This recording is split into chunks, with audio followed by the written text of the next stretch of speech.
those two little, what I call leeway preventers. I'm not going to call them wings, they're just leeway preventers. And they catch that transverse flow that goes sideways when you're really trying to get close to the wind. And I really do believe they make a difference. This goes to windward actually quite well.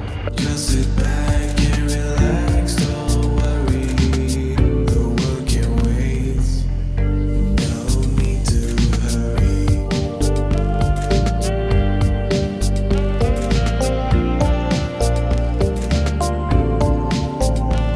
In this episode, I've been invited by John to check out his shimmy, which is the baby sister to the Stornoway 18, Kate Louise, and it's a great day sailor. And also I'm going to find out how Steve's going with his Selway Fisher ptarmigan build up at Lake Macquarie. Enjoy. Why did you decide to build a shimmy?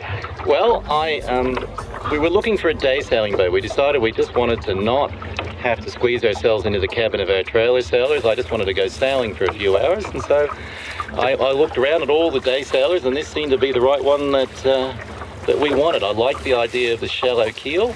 That makes it easier to deal with shallow water, because I like the margin between land and sea. That's where I'm really interested in the fun is. I'm a shallow water small boat sailor, and I thought it was a well-developed design, and it was perky to look at, and Just Scruffy were offering us a really nice kit that actually proved to be really good. To me, it's a boat that's upside down and your back's getting a bit sore. That's never easy, but it wasn't difficult in the sense that you didn't know what to do or nothing worked. It was a well cut out kit, and so it went together extremely well. Quite satisfying to do. All the wood was of a really good quality. I love the look of the wood on the boat. It was really well done. Yeah. How long did it take you? About a year of spare time. Yeah. It was during COVID. I probably had a little more spare time, but I certainly didn't rush the build. I enjoyed it. Yeah. And just did it so that I could feel happy with what I've got. Yeah. And I am. I'm really happy. It'll probably be there till the end of my life, so with me, and then the kids can figure out what to do with it.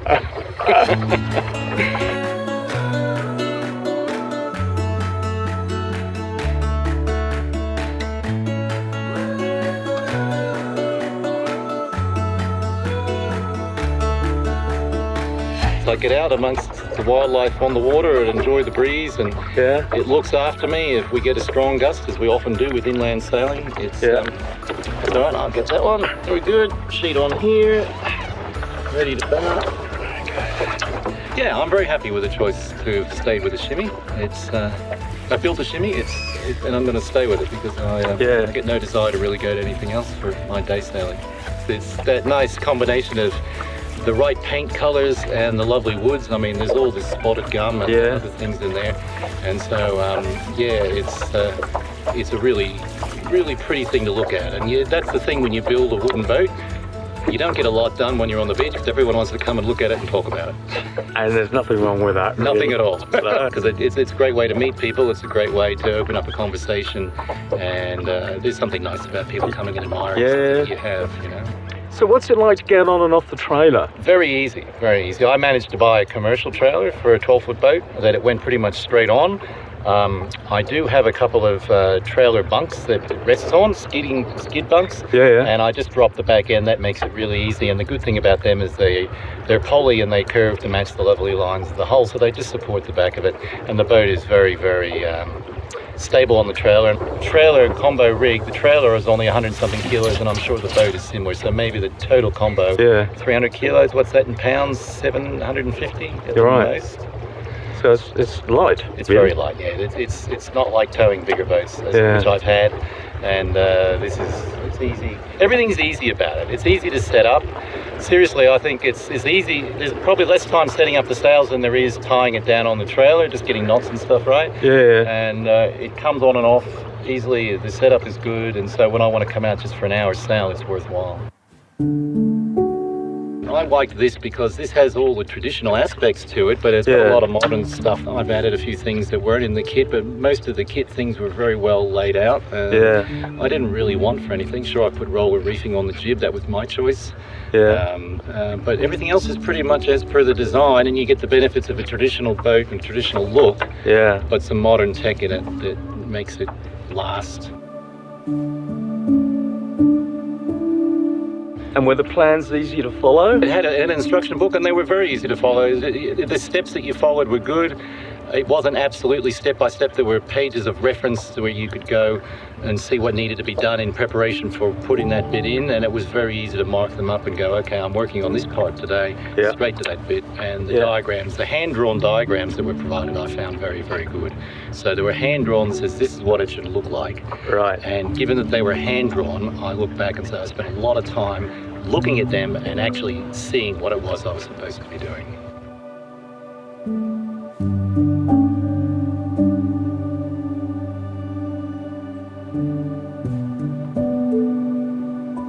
As the weather was turning out to be so nice, Helen, John's neighbour, who also loves being on the water, came down for a bit of a sail as well.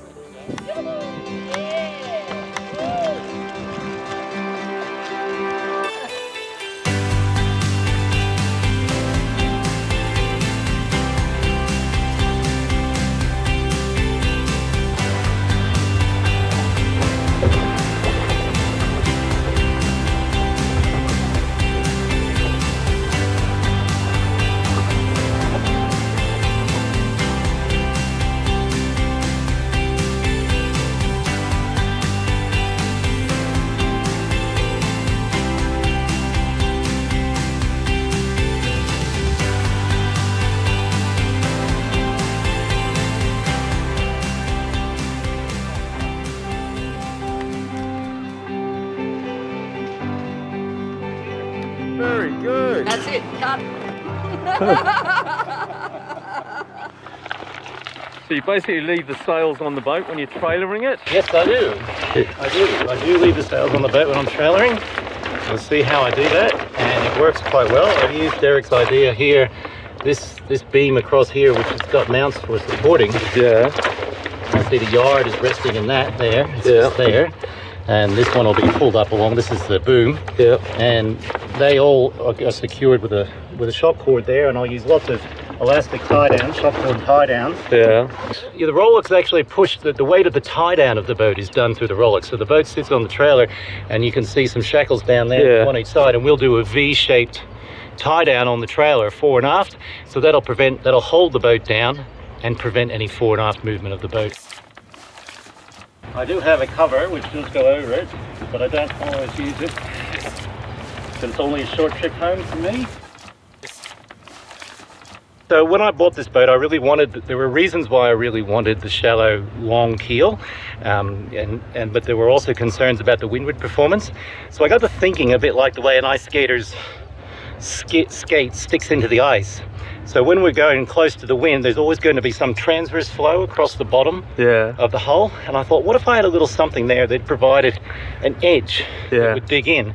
So I just put those, you can see them there, they've got a bit of mud on them, but those two little, what I call leeway preventers, I'm not going to call them wings, they're just leeway preventers, and they catch that transverse flow that goes sideways when you're really trying to get close to the wind.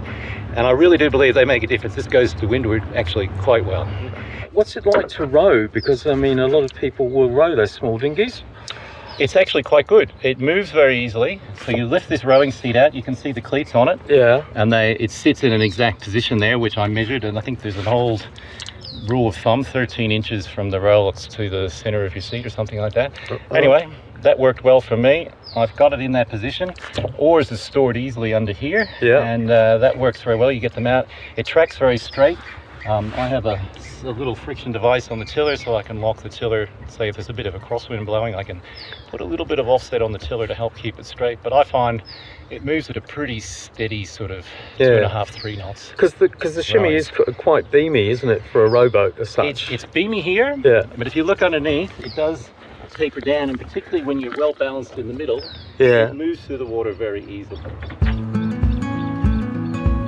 So from a finished dinghy to a boat under construction, Steve has been building his Selway Fisher designed ptarmigan for about a year up at the Classic Boat Association boat shed at Rathmines on Lake Macquarie, and the end is getting closer. He hopes to have it finished in the next couple of months.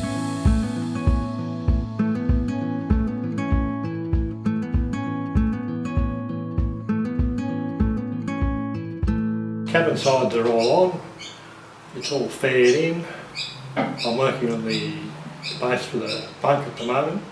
So the bunk's going to go there, and it's going to be a fold down. So and underneath there'll be a porta potty.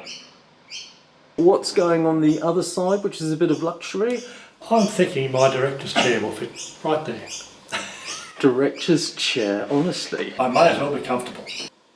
Have you got your porthole fittings yet?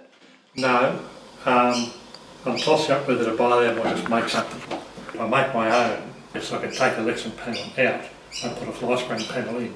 I'm intending to varnish all the internal frames and then paint all the curved surfaces to give us good light reflection, nice light colour.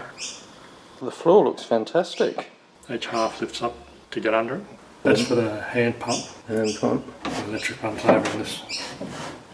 We needed a step to get into the boat, Yep. and I needed a stop for the centreboard lowering, so we just designed something pretty to put in there. Here. There will be a cleat probably here somewhere. Normally on this design, the Selway Fisher ptarmigan, the mizzen's offset to one side, Yep. but you wanted it in the middle. Yes, I like symmetry.